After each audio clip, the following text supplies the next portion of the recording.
Surat railway police પશ્ચિમ railway વડોદરાના 14 વર્ષ શોધાયેલ ચોરીના ગુનાઓનો ભેદ ઉકેલતી Surat railway police GRP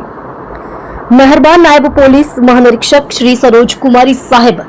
Vadodara નાઓએ railway કાર્યક્ષેત્ર હદ વિસ્તારમાં બનેલ ચોરીના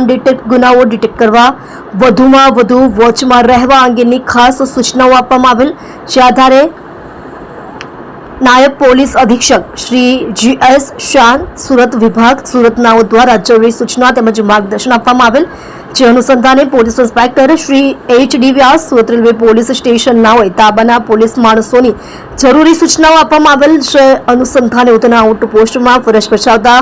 police head constable Maheshbhai Popatbhai buckle number 646 તથા police head constable Rajubhai Kakvabhai buckle number 715 police constable Prakashbhai Ranchhodbhai police constable Devabhai Talsaji buckle number 13 police constable Niteshbhai Natubhai buckle number 493 police constable Lukeshbhai Kantilal buckle number 219 police constable Shaileshbhai Shankarbhai buckle number 221 નાઓ સાથે તપાસમાં હતા તે દરમિયાન ખાનગી રાહે બાતમીના આધારે બે ઈસમો નામે શેખ રફીક ઉર્ફે અજય અબ્દુલ સબ્બીર શેખ જાતે શેખ ઉંમર વર્ષ 30 ધંધો ચાઇનીઝ લારી ચલાવવાનો રહે રોડ નંબર 4 મકાન નંબર 398 સંજયનગર ઝુંપડપટ્ટી 2 ઉધના સુરત સદ્દામ શૌકત અલી જાતે શેખ ઉંમર વર્ષ 26 ધંધો વેપાર રહે રોડ નંબર 4 મકાન નંબર 244 સંજયનગર ઝુંપડપટ્ટી 2